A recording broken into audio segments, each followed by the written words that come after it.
آقا کریم علیہ السلام کا ذکر کرنا اور حضور کے تذکار کی خوشبو سے مشام ہستی کو معطر کرنا، یہ اہل اسلام میں شائع اور مروج ہے۔ مختلف ناموں سے اور مختلف انداز سے یہ سلسلہ تمام مکاتیب فکر کے ہاں جاری ہے۔ ہمارے ہاں میلاد النبی صلی اللہ علیہ وآلہ وسلم کا عنوان دیا جاتا ہے، ہمارے کچھ دوسرے احباب کے نزدیک سیرت النبی کا عنوان رکھ لیا جاتا ہے یا کوئی اور عنوان دے لیا جائے، مقصد ایک ہی ہے کہ حضور کا ذکر ہو، آپ کے تذکار کی خوشبو سے اپنے مشام ہستی کو معطر کیا جائے۔ اسلام نے ویسے بھی ہمیں سیکھنے سکھانے کے عمل کی طرف راغب کیا ہے، اور میں سمجھتا ہوں کہ یہ جو جمعۃ المبارک کا خطبہ رکھا گیا ہے، یہ قوم کو دینی علوم سے اور ضروری شرائع اور آداب شریعت سے آگاہ کرنے کا ایک بہترین ذریعہ ہے، اور دنیا کی کسی قوم کے پاس اس طرح مربوط نظم موجود نہیں جس طرح مسلمانوں کے پاس موجود ہے۔ آپ دیکھ لیجئے گا کہ جو بھی ہماری تقریبات ہیں ان میں خطبہ ضرور ہے، حتیٰ کہ نکاح کی تقریب ہے تو اس میں بھی خطبہ رکھا گیا ہے، حج کی تقریب ہے تو خطبہ رکھا گیا ہے،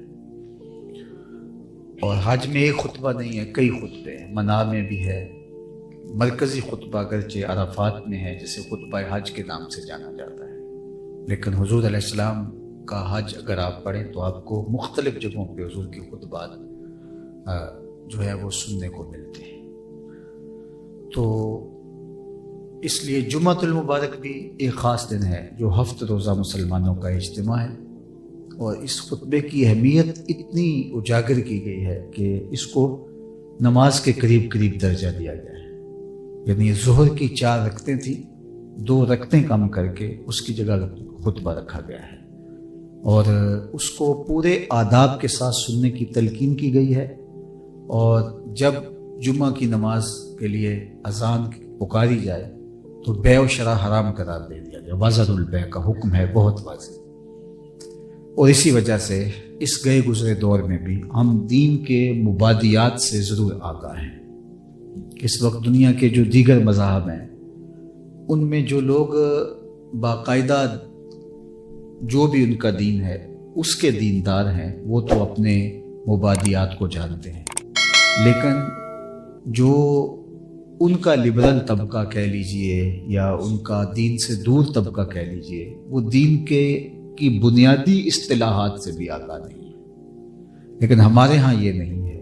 ایک شخص جو پکا دنیا دار جس کو ہم کہتے ہیں وہ بھی دین کی اصطلاحات سے پوری طرح واقف ہوگا، اور یہ اسلام کے نظام کی خوبصورتی ہے۔ ابھی کل میں کہیں تھا تو میں نے کہا کہ یہ سیرت کا لفظ تھا، سیرت النبی کانفرنس تھی، تو میں نے کہا کہ سیرت کے لفظ سے ہمیں یہ یاد نہیں کہ ہوش پہلے سنبھلی تھی یا ہم نے یہ لفظ پہلے سنا تھا، اور سیرت کے عنوان سے ہم اچھی طرح واقف ہیں۔ تو یہ ہے ہماری تربیت کا خوبصورت نظام جو مروج ہے۔ تو اس طرح جس طرح خطبے رکھے گئے ہیں، نکاح کا خطبہ ہے، حج کا خطبہ ہے اور باقی خطبات ہیں، اسی طرح ہمارے ہاں مختلف مواقع پر خوشی کا موقع ہو تب بھی، غم کا موقع ہو تب بھی، تو ہم مجلس برپا کرتے ہیں، تو اس میں پھر کوئی کسی عنوان سے گفتگو ہوتی ہے، تو مزید ہمیں مواقع نصیب ہوتے رہتے ہیں۔ تو یہ میلاد النبی کے عنوان سے جو مجالس کا انعقاد ہے، یہ بھی حضور علیہ السلام کی محبت سکھانے کا ایک ذریعہ ہے۔ سیرت النبی کے عنوان سے اگر مجالس ہوں تو وہ بھی حضور کی سیرت اور پیار سکھانے کا ایک ذریعہ ہے۔ اگر درس قرآن کے عنوان سے الگ سے مجالس کا انعقاد جمعۃ المبارک کے علاوہ کیا جائے تو وہ بھی ایک سلیقہ ہے قرآن مجید سکھلانے کا۔ اسی طرح کورسز ڈیزائن کیے جاتے ہیں بچوں کے لیے، اور یہاں غنیمت ہے کہ لوگ خود چل کے آتے ہیں اور سیکھتے ہیں، ورنہ ایسے مسلم معاشرے بھی ہیں دنیا کے اوپر کہ جہاں بہت مشکل ہے لوگوں کو دین کی بات بھی سنانا۔ تو تو میں اپنے دوستوں کو ہمیشہ یہ کہتا ہوں کہ اس جو کیفیت ہے اس سے بھرپور ہمیں فائدہ حاصل کرنا چاہیے۔ بعض اوقات ہمارے جلسے یا ہماری مجالس یا ہماری تقریبات بہت زیادہ طویل ہو جاتی ہیں اور لوگ اکتاہٹ کا شکار ہو جاتے ہیں۔ ہم نے شعوری طور پہ یہ کوشش کی کہ لوگوں کے وقت کو بچایا جائے، مناسب اور بامعنی اور ضروری بات کی جائے جس سے لوگوں کو فائدہ ہو۔ اور میرا خیال ہے کہ یہ وقت کی اہم ترین ضرورت بھی ہے۔ اور جمعۃ المبارک کا جو خطبہ میں نے کہا کہ 2 رکعتیں کم کر کے اس کی جگہ پہ رکھا گیا تو اس کی اہمیت کو پھر سمجھنا چاہیے۔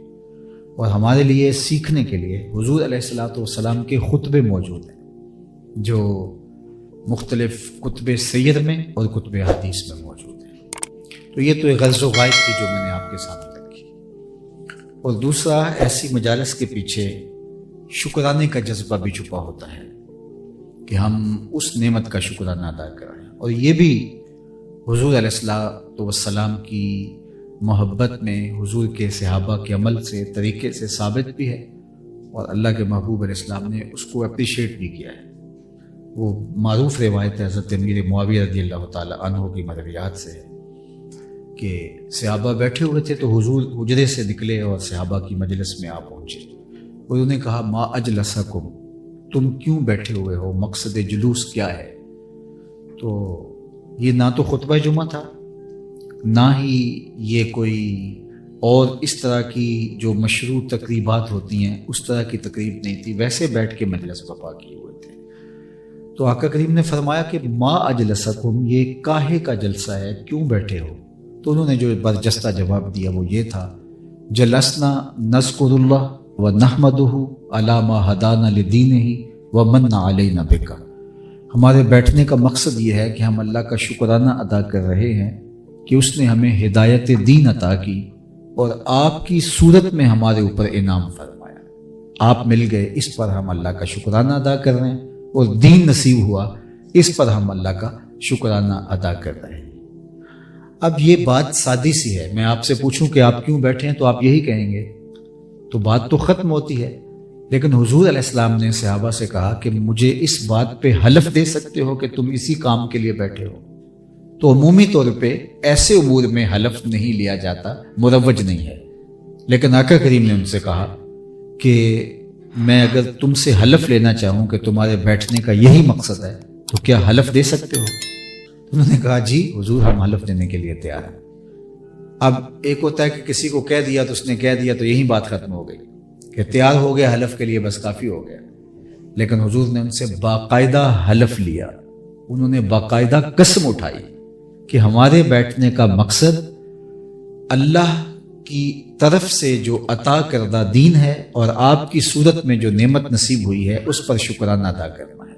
اس پر ہم باقاعدگی ہوش و حواس حلف دیتے ہیں۔ جب باقاعدہ حلف دے چکے تو صحابہ کی آنکھوں میں استجاب تو تھا کہ یہ موقع حلف کا نہیں، اور عمومی طور پہ ایسی جگہوں پہ حلف لیا نہیں جاتا۔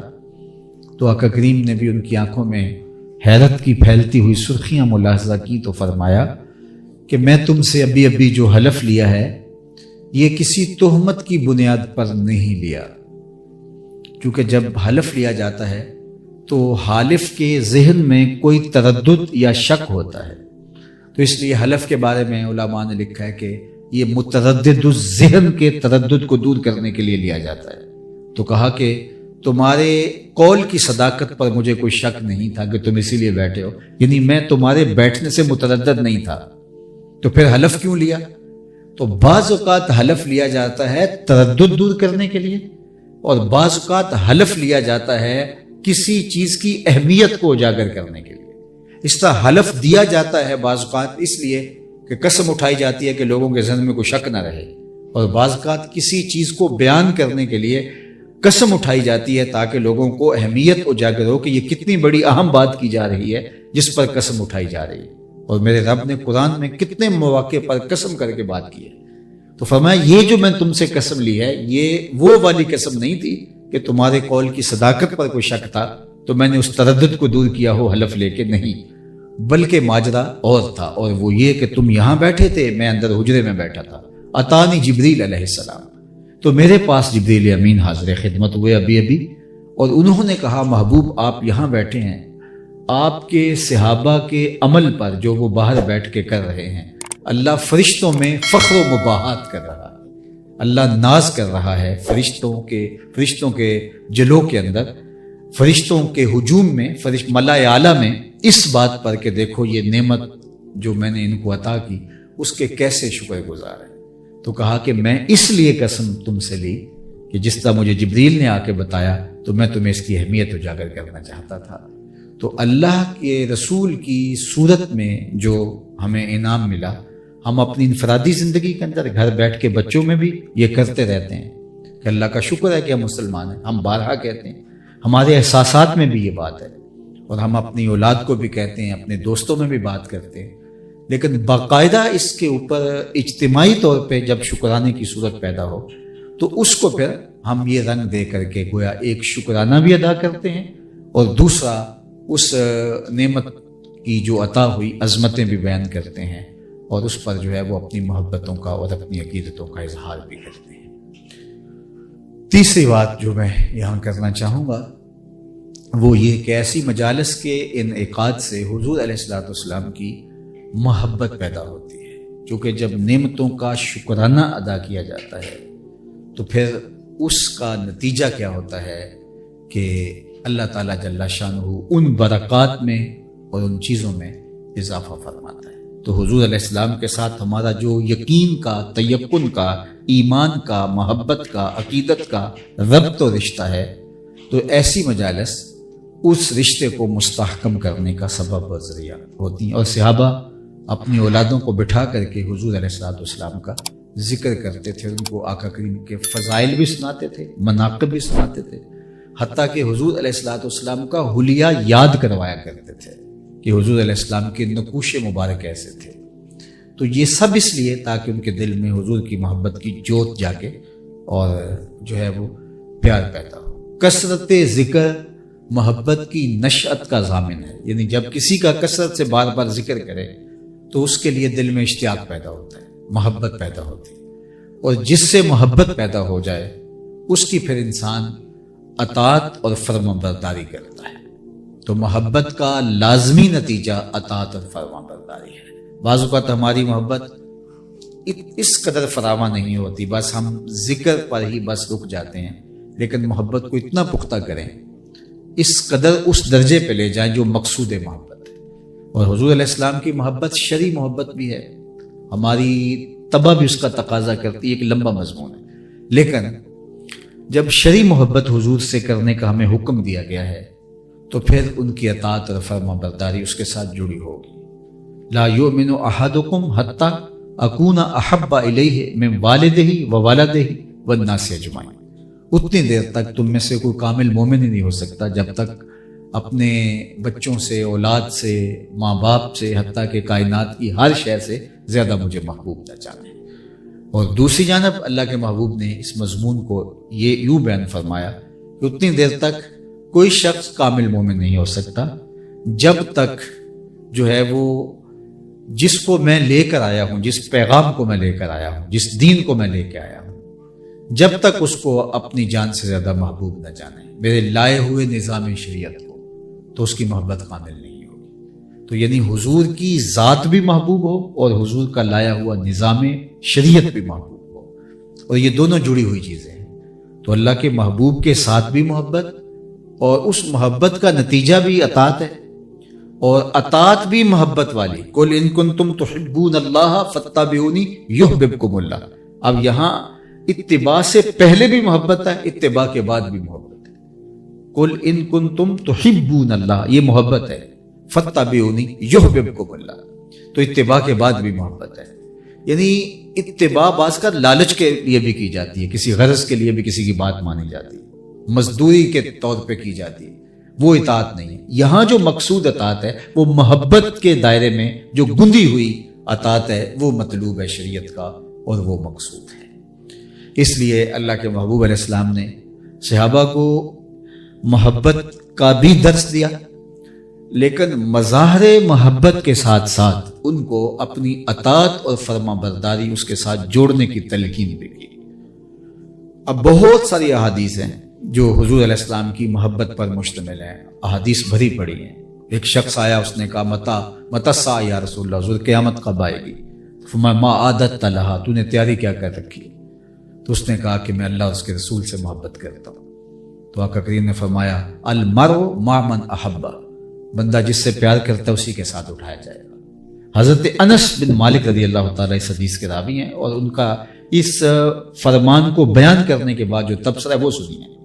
وہ فرماتے ہیں ایمان لانے کے بعد سب سے زیادہ زندگی میں اگر ہمیں کوئی مسرت ہوئی تھی، بہت زیادہ خوشی ہوئی تھی، تو وہ حضور کا یہ فرمان سن کے کہ المرء مع من احب، اس لیے کہ ہم حضور کے ساتھ ٹوٹ کے محبت کرتے ہیں اور حضور کے بغیر رہ نہیں سکتے۔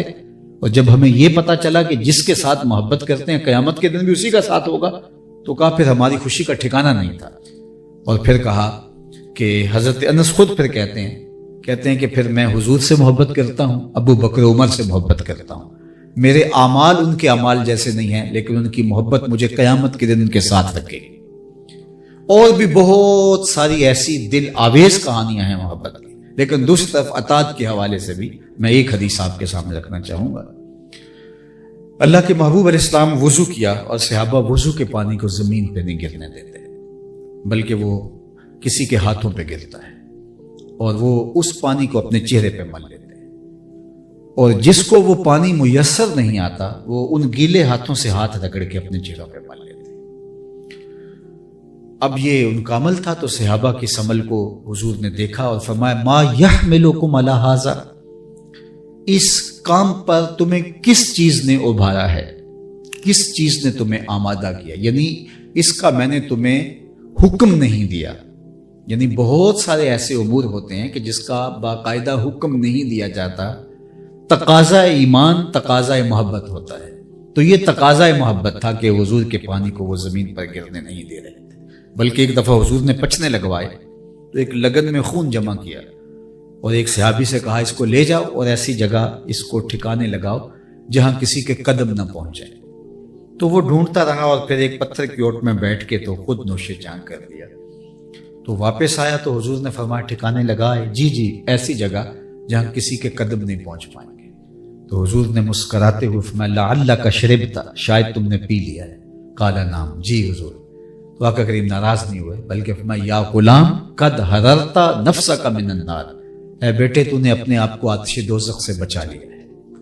تو یہ محبت، اب حکم تو نہیں دیا تھا حضور نے، تو کہا کسی ایسی جگہ بہا آؤ، لیکن اس کی محبت اس بات کی متقاضی تھی۔ اور بھی بہت سارے ایسے واقع، حضرت اصلہ بن شریک ہیں، ایک صحابی ہیں، وہ حضور کی سواری کا کجاوا کسا کرتے تھے، یعنی ان کی حضور کے ساتھ سنگت کا سبب یہ تھا کہ وہ سفر ساتھ کرتے، جب پڑاؤ ہوتا تو کجاوا کھول دیتے سواری کا، اور جب حضور نے سفر کا دوبارہ ارادہ فرمانا ہوتا صبح کے وقت تو دوبارہ کجاوا کس دیتے، بس اسی کام کے لیے وہ سفر میں ساتھ رہتے۔ ایک دن کہیں قیام ہوا اور رات بڑی سرد تھی اور انہیں غسل کی حاجت ہو گئی۔ اب صبح جب قافلے کے کوچ کے لمحے آئے تو پانی اتنا ٹھنڈا تھا کہ انہوں نے سوچا اگر میں نے غسل کیا تو کہیں ہلاکت نہ ہو جائے، تو وہ کہیں سے لکڑیاں جمع کر کے تو آگ جلا کر اس کے اوپر پانی گرم کرنے لگے، لیکن ادھر حضور کے جانے کا وقت آ گیا۔ تو انہوں نے ایک انصاری صحابی کو بلایا اور کہا کہ ذرا آج حضور کی سواری کا کجاوا تم کس دو۔ تو انہوں نے کس دیا، حضور بیٹھ گئے، چل دیے، اور انہوں نے غسل کیا۔ غسل کرنے کے بعد لباس تبدیل کیا اور اپنی سواری پہ بیٹھے اور قافلے کے ساتھ شامل ہو گئے۔ اور جو ہی انہوں نے سواری حضور کی سواری کے قریب کی تو آقا کریم نے ایسے دیکھا اور فرمایا اصلح، آج کجاوا کچھ بدلا بدلا سا لگتا ہے۔ عرض کی حضور میں نے کسا ہی نہیں، یہ میرے ہاتھ کا نہیں کسا، یہ فلاں انصاری کو میں نے کہا تھا۔ تو فرمایا کیوں، تم نے کیوں نہیں کسا؟ کہا حضور میں غسل سے نہیں تھا اور میں نے گوارا نہیں کیا کہ جن لکڑیوں نے آپ کے بدن کو چھونا ہے ان کو بے وضو ہاتھ لگاؤ۔ اب یہ تو حکم نہیں تھا اور ان لکڑیوں کو ہاتھ لگانے سے کوئی شرعاً مواخذہ بھی نہیں ہے، لیکن یہ ان کی محبت تھی۔ حضرت ابو ہریرہ کمان کو بغیر وضو کے ہاتھ نہیں لگا رہے، تو کسی نے کہا ابو ہریرہ یہ کمان تو ہندوستان سے بن کے آئی ہے، ہندوستان کے لوہے کی ہے۔ کہا اس کمان کی شکل حضور کے ہاتھ میں جو کمان تھی اس سے ملتی جلتی ہے، لہٰذا میں اس کو بھی بے وضو نہیں چھونا چاہتا۔ اب یہ محبت سکھلاتی ہے. پانی ہڑا نو لوڑ کی راہ بنا دی، پہنچے آپ دریا سرکار یارا.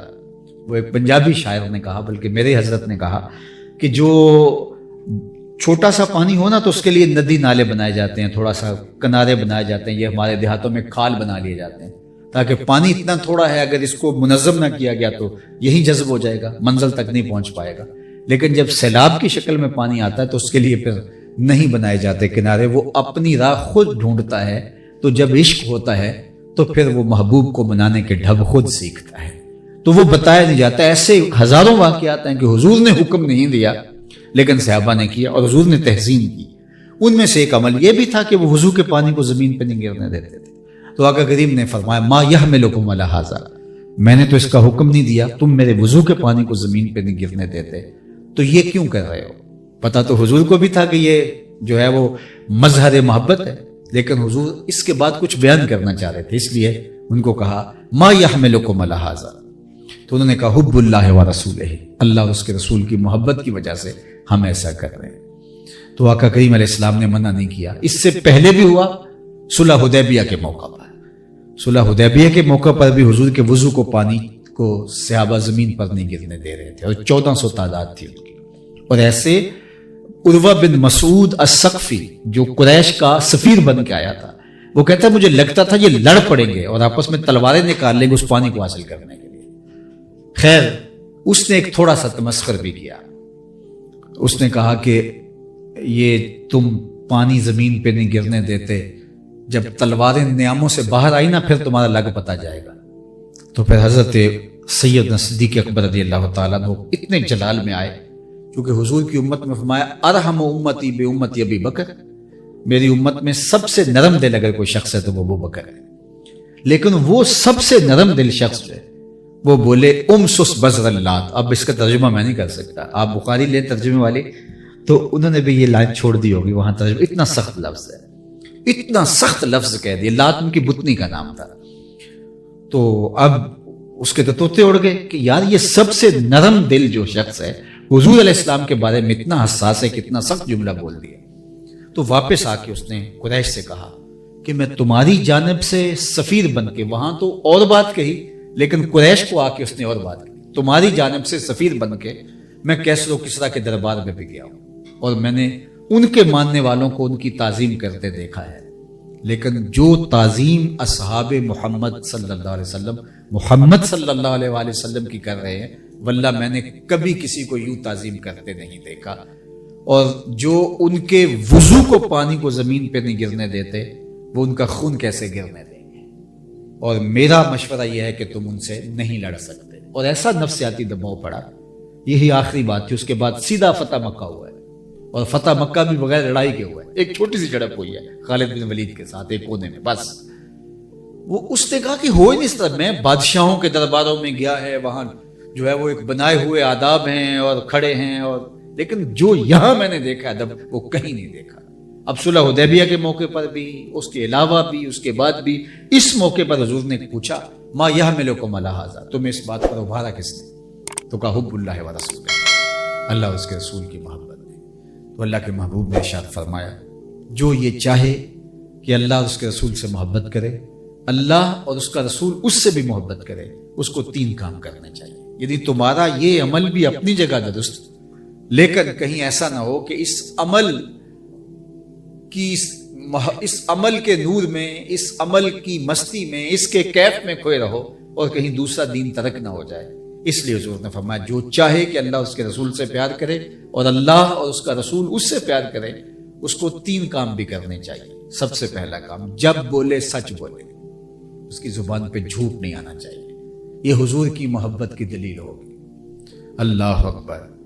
میری پگڑی بھی اگر چاہے حضور کی محبت کی دلیل ہے، لیکن میری اگر زبان جھوٹ بولتی ہے تو میری محبت ناقص ہے، میری محبت کمزور ہے. میں نے سوکھے کام اختیار کر لیے ہیں، لیکن جس پہ نفس پہ بوجھ آتا ہے اگر وہ میں نہیں کرتا تو میری محبت ابھی پختہ نہیں ہوئی. اقبال نے کہا تھا بلبل شوریدہ تیرا نغمہ خام ہے ابھی، کچھ اور دیر کے لیے اپنے سینے میں سے تھام، ابھی تیرا نغمہ کچا ہے، ابھی پختہ نہیں ہوا، ابھی نغمہ کو پختہ ہونا پڑے گا. تو کہا جو یہ چاہے کہ اللہ اس کے رسول سے محبت کرے، اللہ اس کا رسول اس سے محبت کرے، تو اس کو چاہیے کہ جب بھی بولے سچ بولے، کبھی زندگی میں جھوٹ نہ بولے۔ دوسری بات، جب اس کے پاس امانت رکھی جائے تو کبھی خیانت نہ کرے۔ تیسری بات فرمایا کہ جب اس کی ہمسائیگی میں کوئی آ بسے تو مجاورت کا حق ادا کرے، یعنی ہمسائیگی کا حق ادا کرے۔ یعنی 3 چیزیں، تمہارا وہ عمل کہ تم میرے وضو کے پانی کو زمین پر نہیں گرنے دیتے، ماضی میں بھی تھا، اب بھی ہے، آگے بھی جاری رہے گا، میں منع بھی نہیں کرتا، لیکن کہیں ایسا نہ ہو کہ دین کی یہ بنیادی قدریں تمہارے ہاتھ سے چھوٹ جائیں۔ اس لیے یہ 3 چیزیں خاص طور پہ، تو ایک طرف محبت پر زور دیا اور دوسری طرف مظاہر محبت کے نتیجے کے اندر کہیں دین کا معاملہ ترک نہ ہو جائے۔ بلکہ میں آپ کو اس سے بھی آگے بات سناتا ہوں۔ حضرت عبداللہ ابن رواحہ رضی اللہ تعالی عنہ کو غزوہ موتا پہ، جنگ موتا پہ حضور نے روانہ کیا۔ شام کا وقت تھا اور یہ جمعہ رات کا دن تھا۔ فرمایا صحابہ کو تیار کرو اور موتا کی طرف لے کے چل پڑو۔ انہوں نے قافلہ بندی کی اور جو ہے وہ دستے تیار کیے۔ دستے تیار کرنے کے بعد ان کو کہا چلیے روانہ ہو جائیں۔ خود ان کے پاس تیز رفتار گھوڑا تھا۔ سوچا کہ اب ظاہر ہے اکیلا آدمی سواری پہ جائے تو وہ جلدی سفر طے کر لیتا ہے، اور جب دستہ پورا جا رہا ہو تو اس کا انداز اپنا ہوتا ہے۔ تو اس نے دستے روانہ کر دی حضرت عبداللہ ابن رواحہ نے، اور خود مدینے میں رک گئے، رات گزاری۔ صبح جمعے کا دن تھا۔ جب حضور خطبہ دینے بیٹھے تو عبداللہ ابن رواحہ سامنے بیٹھے تھے۔ تو آقا کریم نے فرمایا یا ابن رواحہ، اے ابن رواحہ، میں نے حکم دیا تھا کہ تم لوگوں کو لے کے چلو، تم یہاں بیٹھے ہو؟ عرض کی حضور میں نے قافلے روانہ کر دیے، دستے جا رہے ہیں، میں نے سوچا کہ پتہ نہیں دوبارہ آپ کی زیارت بھی ہوتی ہے کہ نہیں، چونکہ جنگ پہ جا رہے ہیں اور اس جنگ میں حضرت عبداللہ ابن رواحہ شہید بھی ہو گئے تھے۔ تو میں نے سوچا کہ آخری بار حضور کا خطبہ سن لوں، حضور کے چہرے کی دید کر لوں۔ یہ جذبہ مجھے رات کو جانے سے روک دیتا ہے، اور میں اب آپ کے ساتھ جمعہ ادا کرنے کے بعد میں واپس ان کے ساتھ شامل ہو جاؤں گا، بھی وہ چند منزلیں ہی آگے گئے ہوں گے۔ لیکن ادھر حضور نے کیا کہا تھا کہ ان کو لے کر دستوں کو تیار کر کے آپ لے جاؤ۔ تو جب عبداللہ ابن رواحہ کو حضور نے فرمایا کیوں رکے ہو، تو انہوں نے وجہ بتائی، وجہ معقول تھی، لیکن حضور نے جو ارشاد فرمایا وہ سنیے۔ فرمایا ابن رواحہ، زمین اور آسمان کے درمیان جتنی خالی جگہ ہے، یہ اگر سونے سے بھر جائے اور تمہاری ملک ہو اور تم اس کو راہ خدا میں خرچ کر دو، پھر بھی ان لوگوں کے اجر تک نہیں پہنچ سکتے جو کل رخصت ہو گئے تھے۔ کیوں؟ اس لیے کہ وہاں حکم تھا، یہ بھی محبت تھی، لیکن یہ محبت اپنی ان کی چاہت تھی، اور وہاں امر تھا۔ امر جو ہے وہ محبت میں جو ہے وہ غالب ہوتا ہے اور وہ سب سے آگے ہوتا ہے۔ تو اس لیے مجھے اور آپ کو اپنی محبت کو پا بگل کرنا چاہیے، ہمیں عمل سے ہم آہنگ کرنا چاہیے۔ ہمارے ہاں 2 طرح کے طبقے پیدا ہو گئے، ایک طبقہ ایسا ہے کہ جو ایسے ذکر پر بھی قدغن لگاتا ہے، اور ایک طبقہ ایسا ہے کہ جو ذکر پر ہی اکتفا کرتا ہے، جو مقصد ہے جس کے لیے حضور مبعوث کیے گئے اس کو ترک کر دیتا ہے۔ تو اس لیے محفل میلاد ہو یا سیرت النبی کا جلسہ ہو یا کسی بھی پاکیزہ عنوان کے ساتھ ہم جمع ہوتے ہیں، تو یہ ہمیں ایک تو شکرانہ ادا کرنا ہوتا ہے اس نعمت کا، اور دوسرا ہم نے یہاں سبق لینا ہوتا ہے اور سیکھنا ہوتا ہے، اور ایک نئے سرے سے عزم کر کے جانا ہوتا ہے کہ ہم اپنی زندگی کو آقا کریم کے بتائے ہوئے طریقے کی مطابقت کے اندر بسر کریں گے، اور روز و شب ان کے طریق کے مطابق زندگی بسر کریں گے۔ یہ امت اگر اپنے پیارے آقا و مولا کے بتائے ہوئے طریقے، سنت اور سیرت کے مطابق عمل پیرا ہو جائے تو ان کی یہ زندگی بھی جنت بن جائے گی، اور وہ جنت بھی ان کا مقصود ہوگی۔ ہم اس دنیا کی جنت چاہتے ہیں، لیکن اس دنیا میں لوگوں کے لیے ہم نے جہنم بنائی ہوئی ہے۔ اس دنیا کو اذیتیں، تکلیفیں، آج ہم ایک دوسرے کی تلخیاں گوارا کر رہے ہیں، رشتہ داریوں سے لے کر کے کاروبار تک چلے جائیے گا، اور جو ہے وہ سوسائٹیوں اور معاشرتوں سے لے کر کے جو ہے وہ آپ دیکھ لیجئے گا، ہم ایک دوسرے سے اذیت میں ہے، ایک دوسرے سے تکلیف، ایک دوسرے کی تلخیوں سے ہماری زندگی جو ہے وہ عذاب بنی ہوئی ہے۔ جبکہ ہمارا وجود ایک دوسرے کے لیے راحت کا، سکون کا، طمانینت کا سامان بن جائے۔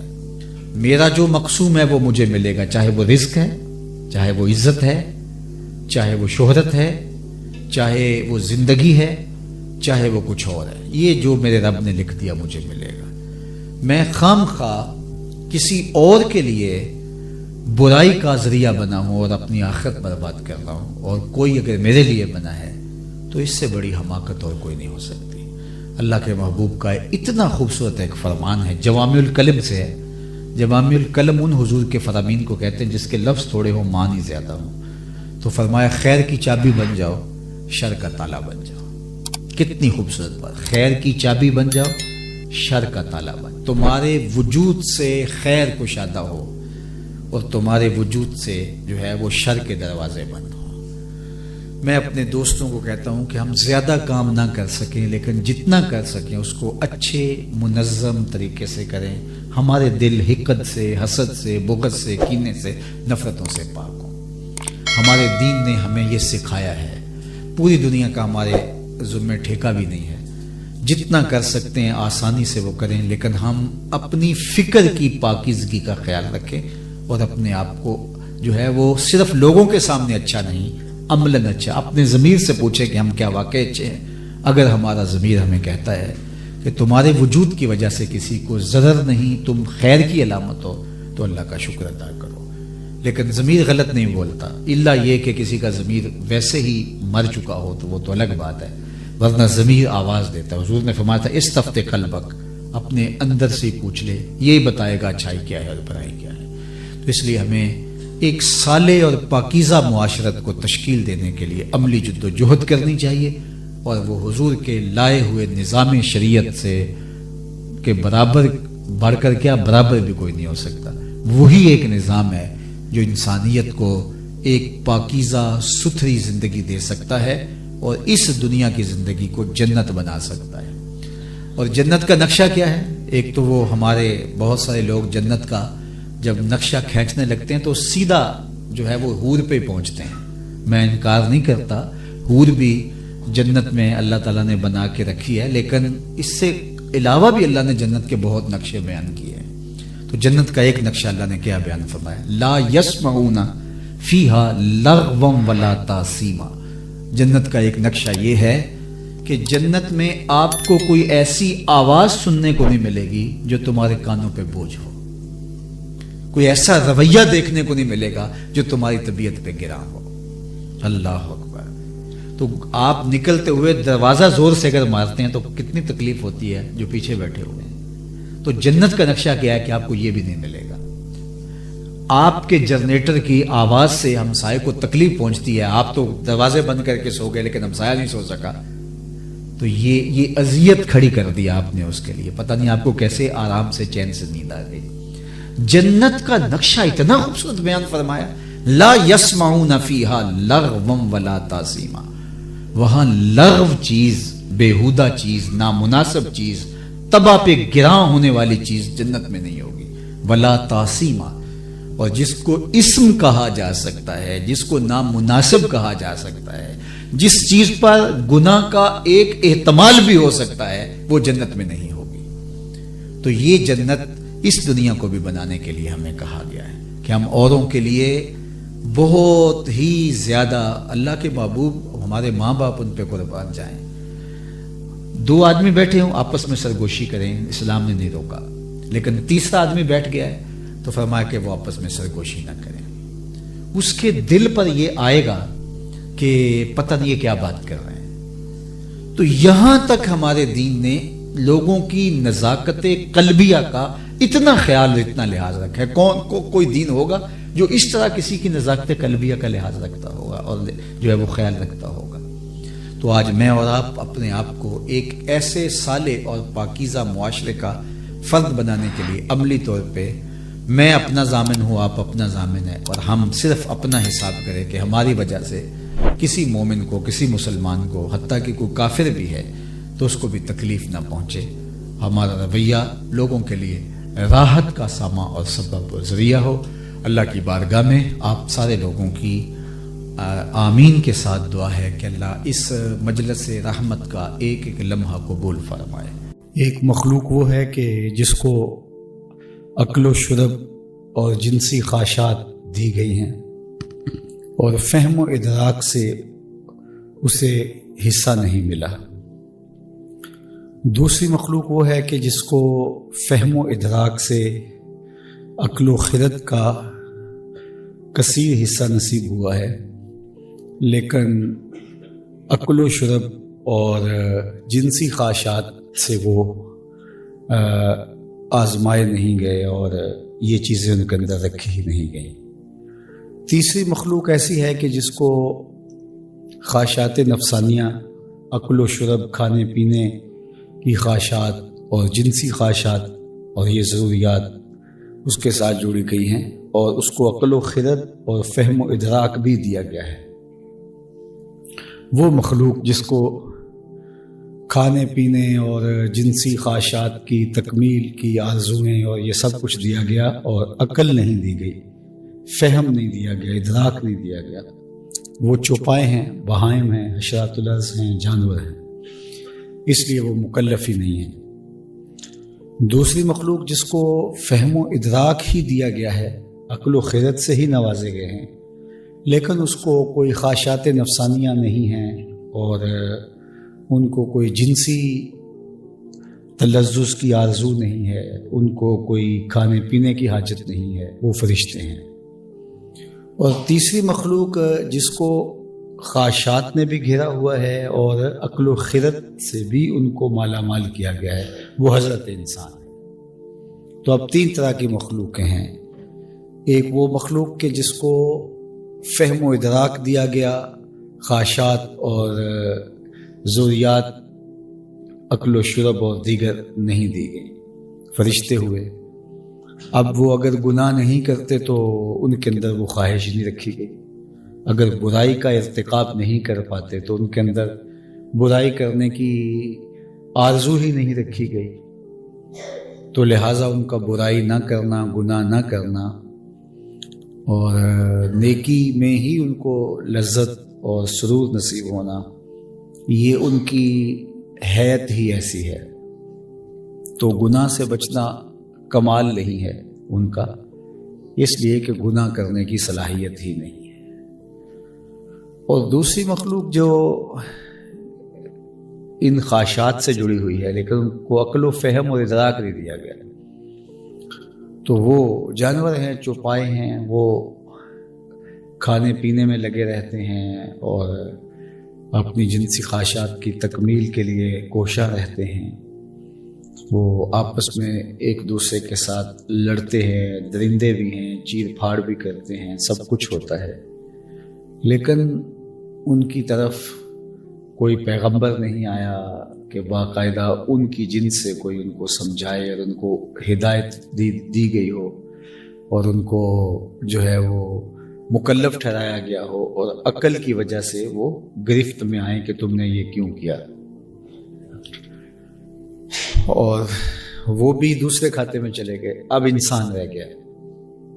تو اس کو دونوں، یہ دو پروں سے جڑتا ہے، خواہشات بھی اس کے ساتھ جڑی ہیں اور جو ہیں وہ اس کو عقل و فہم دیا گیا جس سے یہ جانتا ہے کہ یہ اچھائی ہے، یہ برائی ہے، اس کے اندر نفس بھی رکھا گیا ہے، روح بھی رکھی گئی ہے، اس کو خواہشات کی آزمائش میں بھی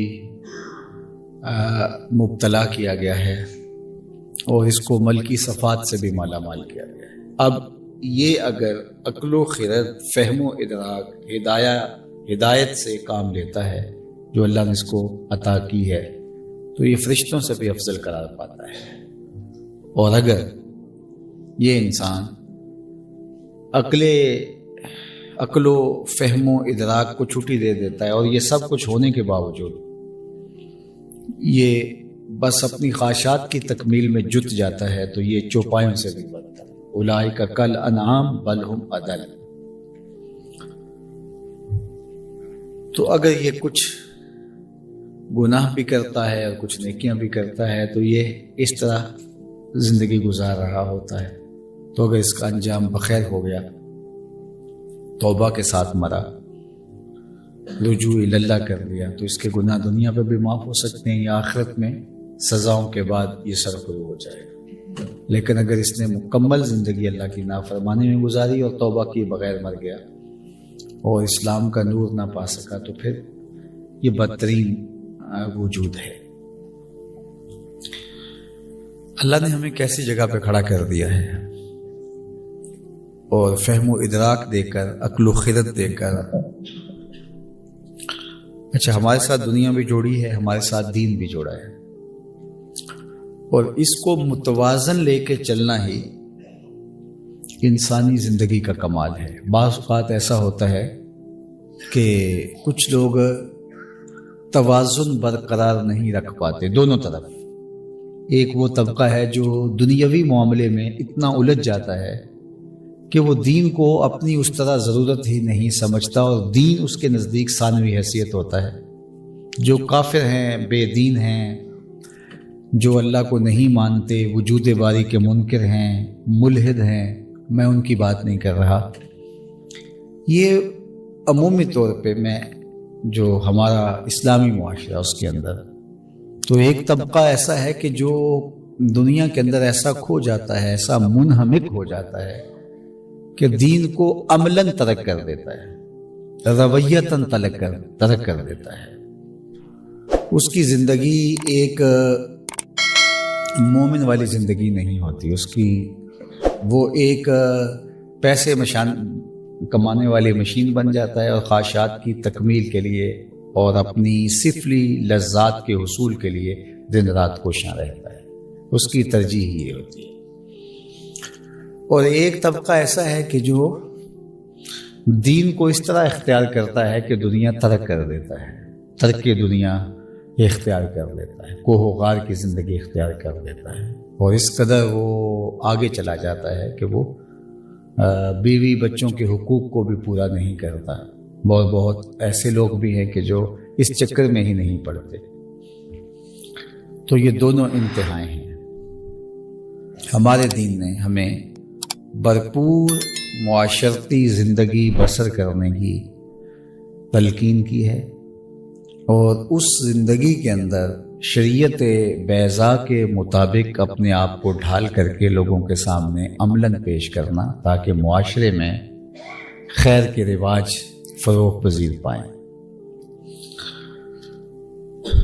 اگرچہ مومن کی ترجیح آخرت ہے، مومن کی ترجیح دنیا نہیں ہے، لیکن دنیا کو ترک کرنے سے منع کیا ہے۔ دوسرے لفظوں میں، سادہ لفظوں میں یہ آپ کہہ سکتے ہیں کہ دنیا کو ترک کرنے سے بھی روکا ہے اور دنیا میں غرق ہونے سے بھی روکا ہے۔ نہ ترک دنیا اور نہ غرق دنیا، تو ترک سے بھی منع کر دیا اور غرق سے بھی منع کر دیا۔ میں اس کے لیے آپ کے سامنے حضور علیہ السلام کا ایک فرمان رکھنا چاہتا ہوں کہ آقا کریم علیہ السلام ایک دن ایک صحابی کو دیکھا، وہ سخت کمزور تھے، بلکہ حدیث پاک میں اس کی کمزوری کو بیان کرنے کے لیے جو لفظ استعمال کیا گیا وہ یہ ہے کہ چوزے کی طرح کمزور تھے، مطلب بہت کمزور تھے۔ تو جب اس کو حضور علیہ السلام نے دیکھا تو فرمایا کہ تو نے یہ کیا حالت بنا رکھی ہے، تو نے اللہ سے کوئی دعا تو نہیں مانگی تھی؟ تو اس نے کہا جی میں نے اللہ سے ایک دعا مانگی تھی اور شاید وہ پوری ہو گئی۔ کیا دعا مانگی تھی؟ اس نے کہا میں نے یہ دعا مانگی تھی کہ اللہ آخرت کے حصے کے دکھ بھی دنیا میں بھیج دے اور میری آخرت صاف ہو جائے۔ تو شاید وہ دعا قبول ہو گئی اور مجھے طرح طرح کے مسائب، آلام، پریشانیاں، بیماریاں، دکھ، اذیتیں، اپنوں اور بیگانوں کی طرف سے پہنچائی جانے والی تکلیفیں انہوں نے توڑ کے رکھ دی، اور میری وہ حالت ہے جو آپ دیکھ رہے ہیں۔ تو بظاہر تو اس نے اپنی آخرت بچا لی اور دنیا جیسے تیسے بھی گزر جائے گی، لیکن حضور علیہ السلام نے اس بات پر اس کو داد و تحسین سے نہیں نوازا، بلکہ اسے فرمایا کہ تو نے یہ کیوں کہا کہ آخرت کے حصے کے دکھ دنیا پہ آ جائیں؟ تو نے یہ کیوں نہیں کہا ربنا آتنا فی الدنیا حسنۃ وفی الآخرۃ حسنہ، اے اللہ مجھے دنیا میں بھی بہتریاں دے دے، مجھے آخرت میں بھی بہتریاں دے دے۔ تو اس دنیا میں ہم لوگ ذلیل ہونے کے لیے نہیں آئے، اور آخرت کی ذلت بھی گوارا ہم نہیں کر پاتے۔ تو پھر ایک ایسی متوازن زندگی ہمیں گزارنی چاہیے جس سے یہ دنیا بھی اچھی ہو اور وہ دنیا بھی اچھی ہو. اور ہم نے دین اور دنیا کے اندر جو فرق کر رکھا ہے خود ساختہ، وہ ہمارا متعین کرتا ہے. ورنہ میرے اور آپ کے آقا و مولا نے کیا ارشاد فرمایا، ما وضع فی امرا فہی صدقہ، جو تم کمائی کر کے لا کے بیوی کے منہ میں ڈالتے ہو وہ بھی صدقہ لکھا جاتا ہے. جو تم رزق کماتے ہو اور اس سے اپنے بچوں کی ضرورتیں پوری کرتے ہو وہ بھی صدقہ لکھا جاتا ہے. بلکہ کاشتکار زمیندار جب کھیتی بوتا ہے اور یا باغ لگاتا ہے تو باغوں میں پھل آتے ہیں، یا جو ہے وہ سرسبز کھیتی کے اوپر خوشے پھوٹتے ہیں، تو جانور آ کر کے اس سے، چڑیاں آ کے چگ لیتی ہیں، اپنی خوراک پوری کر لیتی ہیں باغ سے، اس کی فصل سے. تو وہ جو چڑیاں چگ گئیں، تھوڑا تھوڑا اپنا حصہ کسان کے کھاتے میں صدقہ لکھ دیا جاتا ہے. تو ہمارا دین ہمیں دنیا سے نہیں، دنیا کیا ہے تو میں سمجھتا ہوں کہ رومی علیہ الرحمہ نے 2 لفظوں میں بیان کر دیا. چیز دنیا. پہلے ایک سوال کھڑا کیا، چیز دنیا، دنیا کیا ہے؟ از خدا غافل بدن، خدا سے غافل ہونے کا نام ہے. اگر میں یہاں بیٹھا ہوں، اس سے بہتر نوکری کیا ہو سکتی ہے جو اللہ نے مجھے دی؟ اللہ اکبر، ممبر رسول پہ بیٹھا ہوں. لیکن اگر میری اس ساری گفتگو کا مقصد کوئی دنیاوی منفعت ہو تو پھر یہ دین نہیں ہے، یہ دنیا ہے. اور اگر ایک شخص دکان پہ بیٹھا ہے اور اس کا مقصد اپنے بچوں کو رزق حلال دینا اور اس لیے رزق کمانا کہ میں سوال کی ذلت سے بچ جاؤں، میری ضرورت سے زیادہ ہو تو معاشرے کے ان لوگوں تک پہنچاؤں جو کسی وجہ سے کما نہیں سکتے، ان نیات کے حصول کے ساتھ وہ رزق حلال کماتا ہے تو اس کا یہ کمانا بھی دین بن جاتا ہے، وہ دنیا نہیں رہتی. التاجر الصدوق الامین مع النبیین یوم القیامہ، سچا تاجر قیامت کے دن پیغمبروں کے ساتھ اٹھایا جائے. کتنی بڑی بات ہے. القاسب حبیب اللہ، جو شخص کسب کرتا ہے، کمائی کرتا ہے، تو اس کے ہاتھ میں چھالے پڑ جاتے ہیں، چنڈیاں آ جاتی ہیں، تھکن سے جو ہے وہ چور ہو جاتا ہے، تو اس کے لیے اعزاز کیا دیا، کتنا بڑا اعزاز. القاسب حبیب اللہ، وہ اللہ کا حبیب ہے. حضور نے فرمایا انا حبیب اللہ، میں اللہ کا حبیب. کتنا بڑا اعزاز ہے حضور کا. اس کا حصہ اس مزدور کو بھی ملا، اس کام کرنے کے والے کو بھی ملا. القاسب حبیب اللہ، وہ بھی اللہ کا حبیب ٹھہرا. کتنا بڑا اعزاز اس کو نصیب کر دیا گیا. تو پھر دنیا کیا ہوئی؟ خدا سے غافل ہونا. تو وہ غافل چاہے یہاں بیٹھ کے ہو چاہے وہاں بیٹھ کے ہو. تو نیت کے فرق سے دنیا بنتی ہے اور دین بنتا ہے. چور اور چوکیدار دونوں جاگتے ہیں، لیکن ایک کا جاگنا عبادت ہوتا ہے اور ایک کا جاگنا معصیت ہوتا ہے.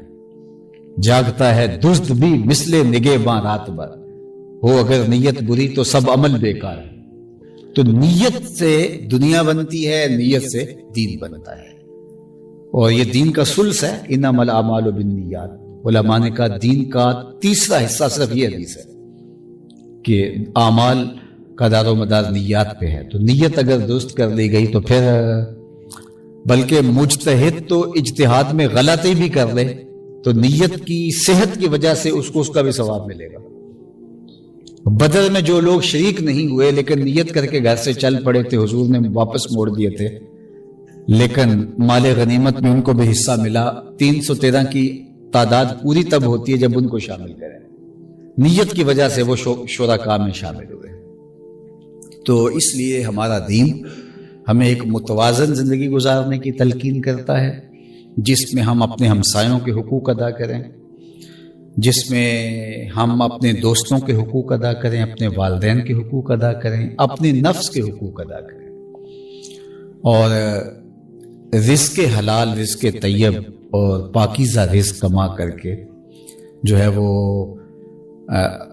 اپنے بچوں کا پیٹ پالے اور ان کی ضروریات کو پورا کرے. 3 نیتیں ہیں رزق کے کمانے کی جو میں عرض کر چکا. سب سے پہلے اپنے آپ کو سوال سے بچانا، دوسری نیت اپنے زیر کفالت لوگوں کی ضرورت کو پورا کرنا، اور تیسری نیت کہ اللہ مجھے میری ضرورت سے زیادہ عطا کر دے، تو میں اپنے ذمے کوئی چیز لے لیتا ہے، نیت میں رکھ لیتا ہے یا کھلی نیت کرتا ہے کہ میں معاشرے کے ان لوگوں کی مدد کروں گا جو کسی وجہ سے کما نہیں سکتے، اپاہج ہیں، غربا ہیں، مساکین ہیں، مدارس کا نظم و نسق ہے، مساجد کا قیام ہے، ان کا نظم و نسق ہے۔ وہ کہتا ہے کہ میں اس لیے اتنی زیادہ محنت کر رہا ہوں کہ اس سے میں اپنا پیٹ پالوں گا، اپنے بچوں کی ضرورت کو پورا کروں گا، اور اس کے علاوہ بھی کام کر رہا ہوں، میں یہ کام بھی اپنے ذمہ لیا ہوا ہے۔ تو پھر اس کا یہ سب دین بن جاتا ہے۔ جس طرح ایک نمازی چل کے مسجد میں آتا ہے اور قدم قدم پہ اس کو نیکی ملتی ہے، وہ جب کاروبار کے ٹھیے پہ جا رہا ہوتا ہے اس کو بھی قدم قدم پہ نیکی ملتی ہے، نیت کی خوبصورتی کی وجہ سے۔ ایک عالم دین جو ہے وہ جب پڑھتا ہے، پڑھاتا ہے اور جو ہے وہ محنت کرتا ہے تو اس کا دماغ تھک جاتا ہے شدید محنت سے، تو وہ بھی جب دفتر میں بیٹھ کے کاروباری پیچیدگیوں کو سہتا ہے، مسائل کا سامنا کرتا ہے، تو اس کو بھی تھکن ہوتی ہے۔ تو جس طرح ایک عالم دین کو تھکن کا ثواب ملتا ہے، اس لیول کا تو نہیں، لیکن جو ہے وہ اس کو بھی ثواب اسی طرح تھکن کا ملے گا، اس لیے کہ وہ نیت کے استحضار کے ساتھ رزق حلال کما رہا ہے، اور وہ نیتیں 3 ہیں، چوتھی نیت اس کے ساتھ جڑی نہیں۔ اگر چوتھی نیت آ گئی کہ عیش و عشرت کروں گا تو بربادی ہے، یہ نیت آ گئی کہ میں کسی پہ تفاخر کر سکوں خاندان برادری پر، اور یہ ساری نیتیں جس طرح کی نیت ساتھ جڑے گی اس کے وبال اس کے ساتھ اتریں گے اس کاروبار میں۔ تو اس صرف ان 3 نیتوں کے ساتھ ہم اپنے رزق کو پاک بھی رکھ سکتے ہیں اور ایک متوازن زندگی گزار سکتے ہیں۔ کاروبار کو بھرپور وقت دیں، پوری توجہ سے یہ دین سمجھ کے دیں، اور پھر گھر میں آئیں تو بچوں کو بھرپور وقت دیں، ان کی تربیت آپ کی ذمہ داری ہے۔ بیوی کو وقت دیں تو بیوی کے ساتھ بیٹھ کے جو آپ ملاعبت کرتے ہیں، مسکراتے ہیں، اس مسکراہٹ کا بھی ثواب لکھا جاتا ہے۔ اللہ اکبر۔ اور خاتون جو شوہر کی دلجوئی کے لیے کام کرتی ہے، جو مسکراتی ہے، حتیٰ کہ تیار ہوتی ہے، تو اس کا بھی اس کو ثواب دیا جاتا ہے۔ حاملہ عورت حمل کا بوجھ اٹھاتی ہے تو اس کا اس کو ثواب دیا جاتا ہے، دودھ پلاتی ہے تو دودھ پلانے کا اس کو ثواب دیا جاتا ہے، حالانکہ اس کے اندر جو محبت جو فطری طور پہ اللہ نے رکھی ہوئی ہے۔ تو اللہ نے ہمارا ایک ایک لمحہ، حضور نے فرمایا مومن کی زندگی خیر ہی خیر ہے، اس کے پاؤں میں کانٹا بھی چبھے تو اللہ اس کا بھی اس کو اجر عطا کرتا ہے۔ تو ایک کانٹا چبھنے سے تکلیف ہوتی ہے، تو جو ہم مصائب اٹھا رہے ہیں، تکلیفیں اٹھا رہے ہیں، اذیتوں سے گزر رہے ہیں، تو ان کا ہمیں ثواب ملتا ہے۔ میرا یہ مطلب نہیں ہے کہ ان تکلیفوں کو مانگنا چاہیے، آ جائے تو صبر کرنا چاہیے۔ حضور میں صلی اللہ العافیہ، اللہ سے کبھی تکلیف نہ مانگو، کبھی معاشی بدحالی نہ مانگو، کبھی غربت نہ مانگو، کبھی بیماری نہ مانگو، کبھی جنگ نہ مانگو، یہاں تک فرمایا، جنگ بھی نہ مانگو، لڑائی بھی نہ مانگو۔ لیکن اگر تمہارے اوپر یہ چیزیں آ جائیں، بیماری آ جائے، جنگ مسلط کر دی جائے، غربت آ جائے، تو فرمایا پھر استقامت کے ساتھ جو ہے وہ کھڑے رہو، صبر کرو، حوصلے کے ساتھ کھڑے رہو، جہاں مقابلے کی نوبت آئے مقابلہ کرو۔ تو اللہ سے ہمیشہ عافیت مانگو، تمام امور میں، صحت میں، کاروبار میں، رزق میں اللہ سے مانگو، اللہ رزق حلال، رزق وسیع، رزق سہل، رزق مبارک اور رزق فراواں عطا کر دے۔ تو اگر وہ عطا کر دے تو اس کا شکر ادا کرو، اس مال کا حق دو، اور اگر نہیں ہے تو جس حالت میں وہ تمہیں رکھتا ہے اس حالت میں اللہ کا شکر ادا کرو۔ اور اگر وہ عطا کر دیتا ہے، اللہ اکبر، ایک روایت میں آتا ہے کہ اگر کسی شخص کے پاس، میری امت کے کسی شخص کے پاس ہے، لو ان الدنیا کلہ بحذافیرہا، اگر دنیا اپنے سارے ساز و سامان کے ساتھ ایک شخص کے بید رجل من امتی، میری امت کے کسی ایک شخص کے ہاتھ میں آ جائے، یعنی دنیا کی ہر دولت، ہر ثروت، ہر اختیار، ایسا ممکن تو نہیں ہے عملاً، لیکن اگر فرض کرو اللہ کسی بندے کو دنیا کی ساری نعمتیں عطا کر دے اور ساری چیزیں اس کے ہاتھ میں آ جائیں اور وہ کہے الحمدللہ، تو فرمایا الحمدللہ کا وزن اس سے بھی زیادہ ہے۔ کیا کرم نوازی ہے۔ اور میں نے دیکھا ہے کئی لوگوں کو معمولی سی آسودگی ہوتی ہے تو ان کے چہرے بشرے سے جو ہے وہ تشکر پھوٹ رہا ہوتا ہے۔ مجھے وہ ایک شخص نہیں بھولتا، ایک دفعہ یہ کیا نام، تھل کا علاقہ جو تھا، وہاں گیا تو ایک بوڑھا شخص، اس کے کپڑے بھی پھٹے پرانے تھے، تو میں نے اس کو جس طرح ملاقات ہوتی ہے تو ملاقات کے دوران سناؤ کیسے، تو اس نے ایسے لمبا ہاتھ کر کے کہا اللہ کا شکر ہے سائیں، اور اس کے شکر کے لہجے سے جو ٹپک رہی تھی جو شکر کی حقیقی کیفیت. تو میں نے پھر دوسرا سوال کیا، مجھے بڑا اس کے اس لفظ نے روحانی تلذذ نصیب کیا. تو میں نے کہا کہ کیا کرتے ہو؟ تو اس نے کہا سائیں میری اتنی جگہ ہے. اس نے جگہ بتائی کہ 1 ایکڑ ہوگی 2 ایکڑ ہوگی اتنی. تو میں اس کو فروخت جو ہے اس میں جو ہے وہ کھیتی باڑی کرتا ہوں، 5-7 بکریاں رکھی ہیں، گھر خوبصورت چلتا ہے. اور اس جگہ سے ہی میں نے 1 کنال جگہ جو ہے وہ الگ کر کے تو جو پیسے بچاتا ہوں وہ تھوڑے تھوڑے لگاتا رہتا ہوں، وہاں میں مسجد بنا رہا ہوں. میں نے کہا یار کمال ہے. تو میں نے کہا ہمارا تو ایسے لوگوں سے بھی پالا پڑتا ہے، جب ان سے کہیں کہ یار کوئی اللہ کی راہ میں دیجئے، آج کل حالات ایسے ہیں، تو وہ ہمیں چہرہ دیکھ کے کہنے لگ جاتے ہیں وہ آج کل دعا کیجئے بڑے مشکل مسئلے ہیں. تو میں نے کہا کہ یار تیرا یہ جذبہ تو وہ مجھے مدتیں ہو گئی کبھی فراموش نہیں ہوا شاید. تو کئی لوگ جو ہیں وہ بالکل غریب بھی ہوتے ہیں، ان سے کہیں سناؤ کیا، تو الحمدللہ. الحمدللہ کے لہجے سے جو ٹپکتا ہوا تشکر ہے وہ اندر کھپ جاتا ہے. اور کئی لوگوں کو پوچھے سناؤ، وہ کہتے ہیں بس چل رہی، بس چل ہی رہے. اللہ اکبر. تو فرمایا کہ اگر دنیا تمام دولتوں کے ساتھ، تمام اپنی جو ہے وہ رانائیوں کے ساتھ اگر کسی شخص کے ہاتھ میں آ جائے اور بید رجل من امتی، میری امت کے کسی فرد کے پاس آ جائے، اور دوسری جانب فرمایا کہ وہ اس کے جواب میں گئے الحمدللہ اللہ اکبر، تو فرمایا یہ سب سے افضل ہے.